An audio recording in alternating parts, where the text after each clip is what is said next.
Hold on, there's a question back there first. Gateway Pundit, I have two quick questions. First, President Trump has talked about potentially suspending habeas corpus to take care of the illegal immigration problem. When could we see that happen, do you think? Well, the Constitution is clear, and that, of course, is the supreme law of the land, that the privilege of the writ of habeas corpus can be suspended in a time of invasion. So to say that's an option we're actively looking at.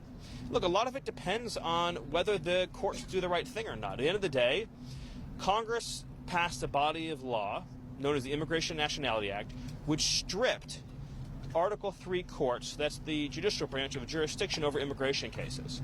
So Congress actually passed, it's called jurisdiction stripping legislation. It passed a number of laws that say that the Article III courts aren't even allowed to be involved in immigration cases. Many of you probably don't know this. I'll give you a good example.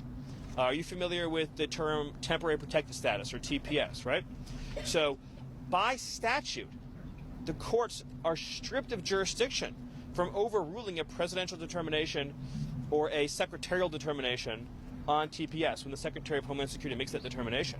So when Secretary Noem terminated TPS for the illegals that Biden flew into the country, when courts stepped in, they were violating explicit language that Congress had enacted, saying they have no jurisdiction.